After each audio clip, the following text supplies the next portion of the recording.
ಸಂಚಿಕೆಯಲ್ಲಿ ನಾವು ಪೂರ್ಣ ಸಂಖ್ಯೆಗಳಿಗೆ ಸಂಬಂಧಿಸಿದ ತಪ್ಪು ಪರಿಕಲ್ಪನೆಗಳ ಬಗ್ಗೆ ತಿಳಿಯುತ್ತೇವೆ.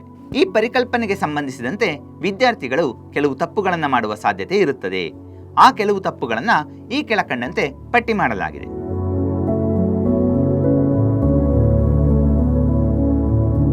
ಉದಾಹರಣೆಗೆ, ಮೊದಲನೆಯದು, ಶೂನ್ಯವು ಪೂರ್ಣ ಸಂಖ್ಯೆಯಲ್ಲ. ಇದು ಒಂದು ತಪ್ಪು ಪರಿಕಲ್ಪನೆ. ವಿದ್ಯಾರ್ಥಿಗಳು ಪೂರ್ಣ ಸಂಖ್ಯೆಗಳು 1ರಿಂದ ಪ್ರಾರಂಭವಾಗುತ್ತವೆ ಎಂದು ತಪ್ಪಾಗಿ ನಂಬುತ್ತಾರೆ. ಆದರೆ ಪೂರ್ಣ ಸಂಖ್ಯೆಗಳು ಪ್ರಾರಂಭವಾಗುವುದು 0ಯಿಂದ, ಅಂದರೆ 0, 1, 2, 3, 4 ಇತ್ಯಾದಿಯಾಗಿರುತ್ತದೆ. ಎರಡನೇ ತಪ್ಪು ಪರಿಕಲ್ಪನೆ ಏನು? ಪೂರ್ಣ ಸಂಖ್ಯೆಗಳು ಋಣಾತ್ಮಕ ಸಂಖ್ಯೆಗಳನ್ನು ಒಳಗೊಂಡಿವೆ ಎಂದು ತಿಳಿದಿರುತ್ತಾರೆ. ಹೌದು, ಇದು ತಪ್ಪು. ಪೂರ್ಣ ಸಂಖ್ಯೆಗಳು ಋಣಾತ್ಮಕವಲ್ಲದ ಸಂಖ್ಯೆಗಳಾಗಿವೆ. ಅಂದರೆ 0 ಮತ್ತು ಧನಾತ್ಮಕ ಸಂಖ್ಯೆಗಳನ್ನು ಮಾತ್ರ ಒಳಗೊಂಡಿರುತ್ತದೆ. ಇವು ಯಾವುದೇ ಋಣಾತ್ಮಕ ಸಂಖ್ಯೆಗಳನ್ನು ಒಳಗೊಂಡಿರುವುದಿಲ್ಲ. ಮೂರನೇ ತಪ್ಪು ಪರಿಕಲ್ಪನೆ ಏನು ಎಂದರೆ ಪೂರ್ಣ ಸಂಖ್ಯೆಗಳು ಮತ್ತು ಸ್ವಾಭಾವಿಕ ಸಂಖ್ಯೆಗಳು ಒಂದೇ ಆಗಿವೆ ಎಂಬುದು. ಇಲ್ಲ, ಸ್ವಾಭಾವಿಕ ಸಂಖ್ಯೆಗಳು ಎಣಿಕೆಯ ಸಂಖ್ಯೆಗಳಾಗಿದೆ. ಅಂದರೆ 1, 2, 3 ಇತ್ಯಾದಿಯಾಗಿ ಮುಂದುವರಿಯುತ್ತದೆ.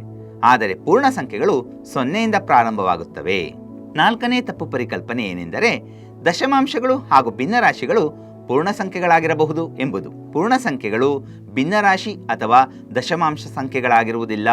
ಉದಾಹರಣೆಗೆ 3.5 ಮತ್ತು 1/2 ಅರ್ಧ, ಇದು ಪೂರ್ಣ ಸಂಖ್ಯೆಗಳಾಗಿರುವುದಿಲ್ಲ.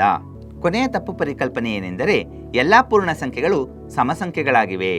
ಇಲ್ಲ, ವಿದ್ಯಾರ್ಥಿಗಳು ಪೂರ್ಣ ಸಂಖ್ಯೆಗಳು ಯಾವಾಗಲೂ ಸಮವಾಗಿರುತ್ತವೆ ಎಂದು ತಿಳಿದಿರುತ್ತಾರೆ. ಆದರೆ ಅವುಗಳು ಸಮ ಮತ್ತು ಬೆಸ ಹಾಗೂ ಅವಿಭಾಜ್ಯ ಸಂಖ್ಯೆಗಳನ್ನು ಒಳಗೊಂಡಿರುತ್ತವೆ ಎಂದು ತಿಳಿಸಬೇಕು. ಉದಾಹರಣೆಗೆ ಪೂರ್ಣ ಸಂಖ್ಯೆಗಳ ಗಣವನ್ನು ನೋಡೋಣ. ಪೂರ್ಣ ಸಂಖ್ಯೆಗಳ ಗಣದಲ್ಲಿ 2, 4, 6, 8 ಈ ರೀತಿ ಸಂಖ್ಯೆಗಳು ಸಮಸಂಖ್ಯೆಗಳಾಗಿವೆ. 1, 3, 5, 7, 9 ಈ ರೀತಿ ಸಂಖ್ಯೆಗಳು ಬೆಸ ಸಂಖ್ಯೆಗಳಾಗಿವೆ. ಹಾಗೂ 2, 3, 5, 7 ಇತ್ಯಾದಿ ಸಂಖ್ಯೆಗಳು ಅವಿಭಾಜ್ಯ ಸಂಖ್ಯೆಗಳಾಗಿರುತ್ತವೆ.